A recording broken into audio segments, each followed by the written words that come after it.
una canción como que diga volando, volando, volando con Sabino. Hey, hey, hey, hey, hey. Sabi, ya tengo la valija hecha. ¿Dónde me llevas hoy? Y hoy nos vamos a ir al sudeste asiático, más precisamente a un país remoto, no conocido para la mayoría de los argentinos y que ha empezado a estar de moda en los últimos 3-4 años, uno de los países más herméticos y cerrados del mundo, que ha empezado una apertura al mundo después de muchas décadas de estar cerrado.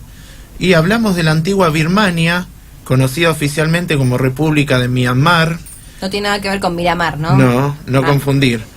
Un estado que está ubicado en el sudeste asiático. Limita con la India, con Bangladesh, con Tailandia, Laos y China.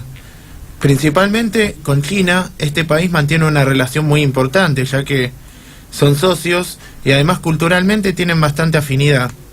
Bueno, es un país milenario, tiene una historia de 3.000, 4.000 años más o menos.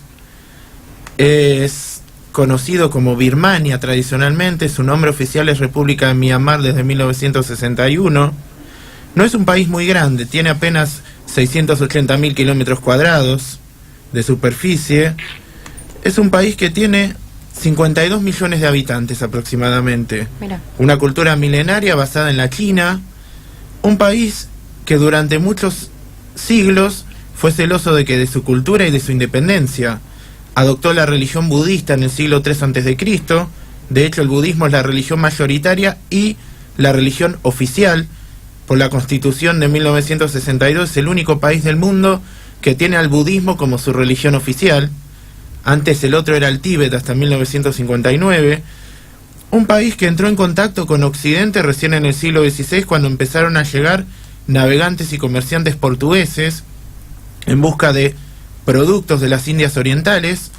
Al principio los birmanos se relacionaron de forma pacífica con estos extranjeros, pero cuando llegaron los ingleses en el siglo XVIII para conquistar el país como estaban haciendo con la India, la relación se desmejoró y se produjeron varias décadas de guerra entre los nativos y los colonizadores ingleses, sobre todo cuando Inglaterra desplazó a Portugal como la mayor potencia de la zona. Finalmente los birmanos tuvieron que someterse al dominio inglés en 1857 y cooperaron con el Imperio Británico en una especie de protectorado, podemos decir. Era una semicolonia con un poco de autonomía, pero colaboró con el Imperio Británico hasta que en la Segunda Guerra Mundial fue invadido por los japoneses también. Otra de las tantas invasiones que debieron soportar los birmanos a lo largo de su historia. Soportaron invasiones chinas, de los portugueses, de los ingleses, de los mongoles, en la Edad Media, y la última invasión, la de los japoneses, que dejó una huella más perdurable. ¿En qué sentido? En el sentido de que les dio una conciencia nacionalista a los habitantes del país.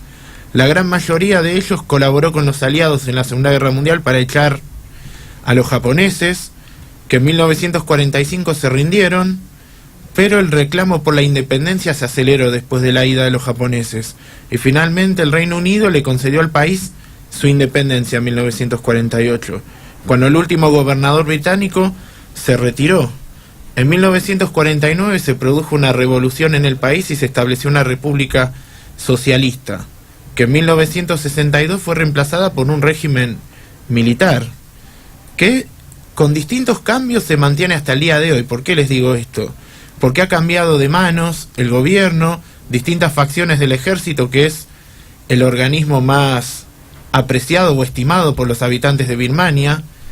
Es el régimen dictatorial más antiguo del mundo, junto con Arabia Saudí y con China, y que en los últimos años empezó una leve transición hacia un gobierno constitucional. Ah, mira.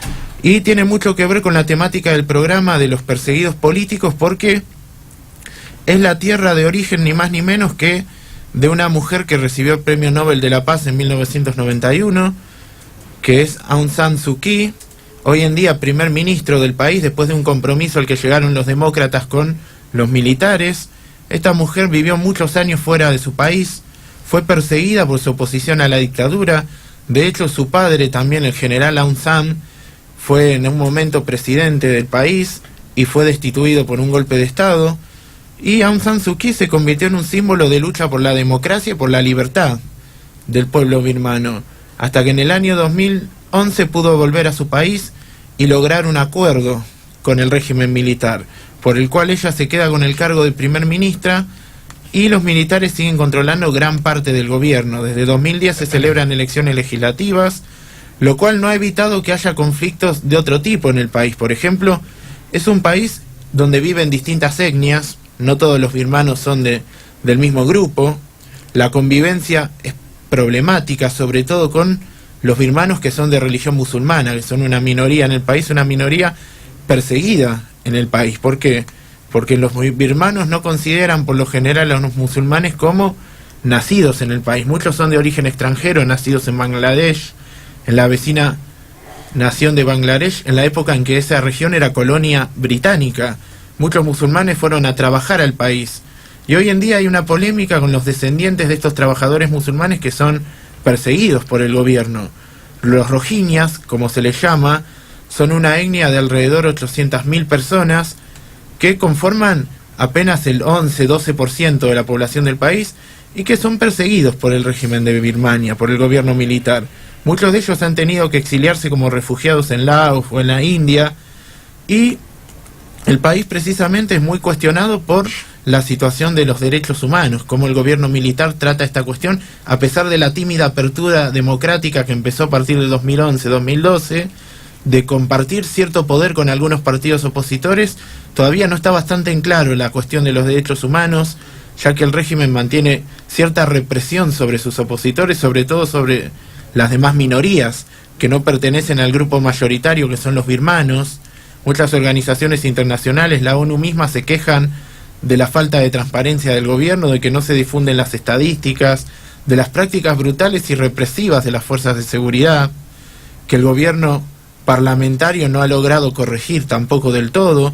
Y es un país que desde 2014 a la fecha, cuando se integró en la ASEAN, la Organización de Naciones del Sudeste Asiático, ha experimentado un gran crecimiento económico, uno de los más grandes del mundo, es un socio comercial importante de China, también se ha abierto a las inversiones estadounidenses principalmente, y mantiene una relación estrecha con Corea del Norte, a pesar de que son gobiernos de distintos signos. Más a la derecha en el caso de Birmania, aunque se proclama socialista, se comporta como si fuera un gobierno de derecha, y Corea del Norte claramente paradigma del comunismo estalinista, o al menos se puede decir eso. Son muy parecidos, la diferencia es que Birmania ha empezado una tímida apertura al mundo. De hecho, en el Mundial Sub-20 del año pasado, creo, la selección de Birmania compitió contra la nuestra en el mismo grupo. Ah, mira. Sí, es un país que... ¿Y cómo nos fue? Y no fue bien, no fue bien. Bueno. Los birmanos, dentro de todo, no tienen una gran tradición deportiva. Precisamente los años de estar cerrados al mundo hizo que sus equipos no fueran tan competitivos. No, bueno, pero en una de esas te ponen Exactamente. uno de sus guardias Tal en la cual. puertita y es como Sí, que está todo dicho. Precisamente muchos equipos deportivos dependen de las Fuerzas Armadas, Ah, que mira. son la principal empresa que hay en el país, al igual que Corea del Norte, tienen un poder económico importante. ¿Principal empresa? Sí, controlan grandes sectores de la economía en un país que durante Wow. muchas décadas supo estar aislado del comercio internacional. Ahora, con la apertura que hay, se está diversificando más su economía. Y es un país que ha tenido un gran crecimiento de población y ha tenido también una gran migración, sobre todo trabajadores birmanos que han ido a la India o a China a servir de mano de obra, o si no países como Vietnam o Laos también. Y actualmente se está dando una tímida apertura del país, que se está profundizando a medida que el desarrollo económico avanza, pero la sombra que tiene es la falta de transparencia que todavía tiene el gobierno militar birmano. Un país que muchos dicen que es una tierra de oportunidades en el sudeste asiático, el país que más crece en la región, de hecho, junto con China, es la economía que más tracciona al sudeste asiático. Si bien pequeño en comparación al poderío chino, el poderío económico de este país, ha venido creciendo bastante en los últimos años. Y va a dar que hablar seguramente este país en los próximos años, como fue en su momento Vietnam, como tuvo su boom Camboya en los años 90 también, un país que después de muchos años de guerra progresó bastante en los años 90. Precisamente Birmania, una vez que termine con los conflictos internos, que son más bien de origen étnico, si bien el 90% son birmanos, también hay minorías étnicas, chinos, musulmanes, y eso crea problemas de convivencia en un país tan diverso como Birmania, precisamente. Bien, Sabi, ¿Tenemos relación? ¿Hay embajada acá en Argentina? Y la Argentina durante muchas décadas no ha tenido relación con el Estado de Birmania o la República de Myanmar. Recién se empezaron a reanudar algunos contactos a partir del 2016. La relación no fue muy estrecha en las últimas décadas, de hecho, y está mejorando la relación. Se puede decir que ha mejorado desde 2016. La Argentina supo tener relación con Myanmar desde los años 60 y 70. Esta relación se cortó en los años 80 Mirá. y actualmente está en proceso de reanudación. De hecho, la Argentina es de los países de América Latina que más embajadas extranjeras suele tener. De hecho, mantiene relación con más de 90 países la República Argentina, lo cual no es poco. Pero Myanmar actualmente no tiene embajada en la Argentina. Sí han empezado a venir ciertos ciudadanos de ese país al nuestro. Actualmente no hay embajada, no hay una relación directa. La idea es reanudar esa relación en el futuro. Bien, Xavi, muchas gracias por eso. De nada.